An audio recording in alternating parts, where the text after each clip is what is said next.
La formation, elle est financée toute seule. J'ai plus de trésorerie. Mes coachs, je leur ai donné plus d'heures. Et donc, moi, je me suis dégagé du temps pour pouvoir gérer mon entreprise. Et puis, c'est un accompagnement technique, parce qu'il y a tellement de techniques et tellement de choses à mettre en place. Et vraiment, j'ai touché que la surface de l'iceberg de tout ce qu'il y a à mettre en place. Mais il faut mettre en place au fur et à mesure, parce que de toute façon, il y a trop à faire. Et qu'aujourd'hui, en ayant un club de CrossFit et en faisant déjà beaucoup de choses, j'ai pas le temps de tout mettre en place. Mais tout ce qu'on met en place, ça développe un petit peu plus notre société. Donc c'est même hyper excitant, parce qu'on se dit qu'une fois qu'on aura tout mis en place, à un moment donné, je vais me dire, mais je vais les mettre où les membres, ou je vais faire comment, quoi. Donc ça, c'est top. J'ai une box de CrossFit. Je suis dans ma 5e année.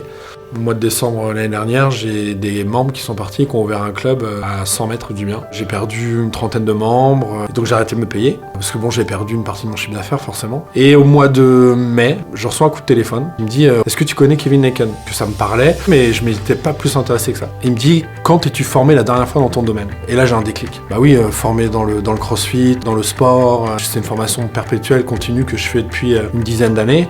Il a mis vraiment le doigt sur la faiblesse que j'avais, et une faiblesse que je pense probablement 80% ou 90% des dirigeants de salles de sport ont, c'est qu'on est des passionnés, on est des coachs en général, mais on n'a pas de formation en management ou en gestion d'entreprise. Et donc on gère ça avec une mentalité de coach, c'est pas forcément avec une mentalité de chef d'entreprise. Alors il me dit voilà ce que je te propose, je t'envoie des vidéos, tu regardes, je te rappellerai, on prendra un rendez-vous de suivi.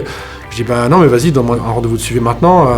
Et il me dit non, regarde d'abord les vidéos. Je dis je les regarde ce week-end de toute façon, donc on prend rendez-vous pour lundi. Et il me dit ok, mais par contre il faut absolument que tu regardes les vidéos. Je fais oui, je la regarderai. Et le week-end je regarde les vidéos. Je me dis moi je la prends la formation. Alors j'avais une idée du prix, mais j'avais pas le prix exact, mais j'avais une idée du prix, je sais plus comment. Je sais plus si c'est par rapport aux vidéos que je l'ai vu ou je sais plus comment. Sur le moment, j'avais pas la trésorerie de toute façon pour pouvoir faire ça, mais je me suis dit qu'est-ce que je perds quoi. Quelque part, je suis en train de vivoter, je développe pas mon entreprise, voilà, j'ai 40 ans, faut avancer quoi. C'est en prenant des risques qu'on développe quelque chose. Et puis je décide de pas écouter mon entourage, parce qu'eux-mêmes expriment leur propre peur à travers ce qu'ils attendent de nous. Et finalement, j'ai convaincu mon entourage.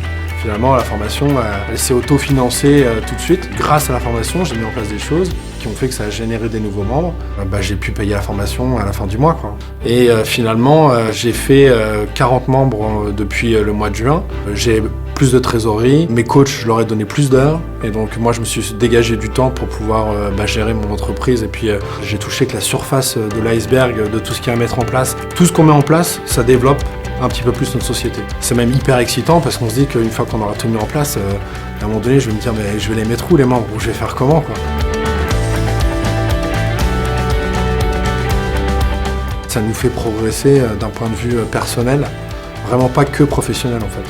Parce que non seulement il y a tout ce que Kevin nous apporte, mais il y a tout ce que le groupe va nous apporter aussi, toutes les discussions qu'on peut avoir avec nos pairs, que ce soit dans le CrossFit ou dans le domaine du fitness. Et en fait, on partage, on échange. Il y a une réelle envie, une réelle volonté que l'on réussisse et qu'on atteigne nous aussi le succès comme lui peut l'atteindre. C'est important, si on veut réussir, d'écouter des gens qui ont réussi. Aujourd'hui, Kevin, c'est quelqu'un qui a plus de 20 ans d'expérience dans le monde du fitness, qui a dirigé des clubs, qui a été dans le développement des commerciaux, etc. Donc il est un expert dans son domaine.